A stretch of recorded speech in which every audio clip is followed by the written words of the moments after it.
The internet has been called Scientology's Vietnam because the thing that busts the bite model and busts that up and makes it invalid or ineffective is when you have a free flow of information and access to that information, and people are able to see, alternate views or ideas about how things have been in the past and how things are now.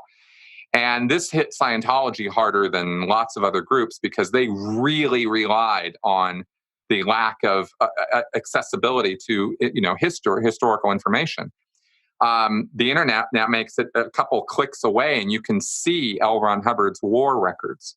You can see his college transcripts. You can see all of this stuff right there. You try to find this stuff in 1970, it's going to take you weeks to get hold of this information.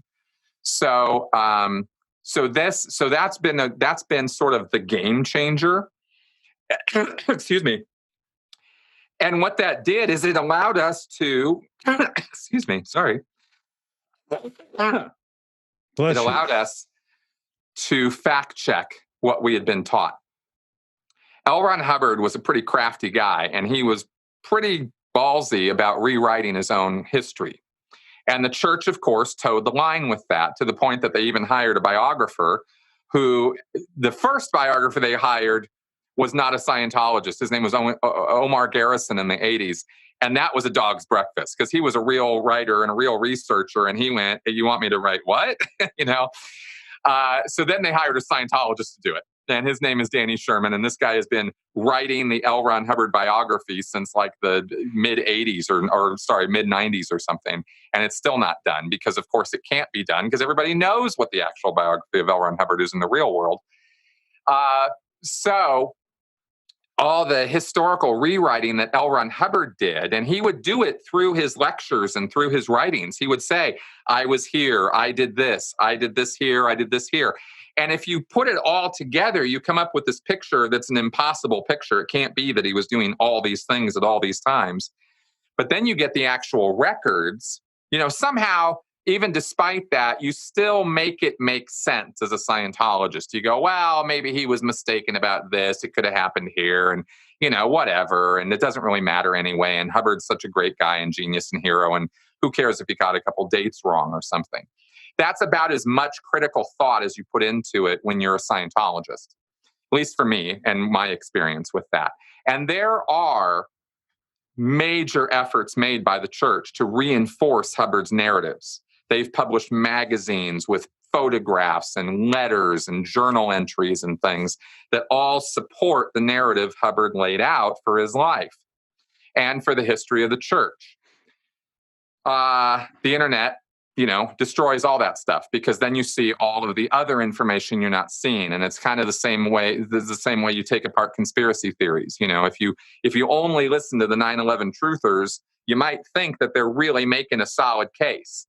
And then you do a little bit more research on the stuff they're not telling you, and you go, oh, no, nothing they're saying makes any sense at all. It's the same thing with Scientology. And there have been there's been a lot of money and a lot of time put in by Scientologists to rewrite that history and make L. Ron Hubbard out to be this genius philosopher who, literally, they say from the age of 3, was trying to solve the problems of man. And took it upon his tiny little shoulders to save the world. This is the hagiography of it. So it's kind of interesting looking at how they do that and how all these cults end up having to do that. And so what would the average Scientologist say if you went to them and said, you guys believe in aliens and thetans and Xenu and spaceships? Confidential, right? That's all hush hush. It is a well-kept secret in the world of Scientology. I did not ever hear, not once, in 27 years of being around Scientology, 25 working. And being in the Sea Org. 17 in the Sea Org. Right. Not once did I hear the name Xenu. Not once. Much less the rest of the story. Right. I sold OT3 to people, and I did not know what was on it. That's how tightly kept the secrets are in Scientology. And the reason for that is because you are given, when you're told or hear L. Ron Hubbard talk about the OT3 material, he doesn't go into details about it. All he says is, to the general Scientology public, he says, a great catastrophe occurred on this planet and in this sector of the universe 75 million years ago, and it has been a desert and a wasteland ever since. And I cannot tell you what happened, because if you are not ready for this material, if you get exposed to it before you're ready, this knowledge will create a mental problem for you that will get you spun in, and you will get pneumonia and you will die within 2 to 3 days. And I'm not going to let that happen to you guys. So I'm not going to tell you all about this, and you can't know about it until you're ready for it. And it is on that basis that every Scientologist keeps their mouth shut. Once they find out about Xenu, of course, they're already sworn to secrecy. They've already signed bonds saying that they're going to pay $10,000 every single time they slip any secret about it. These bonds are completely non-enforceable. Nobody's ever paid a dime for any of this, but this is what you sign. So you believe that you are under this obligation, this financial penalty, if you reveal the secrets. And you also are under the impression from the mind control that you'll kill people if you tell them about this stuff. Yeah, what is that belief? I mean, you've explained it, but just I'm not getting the you'll kill people.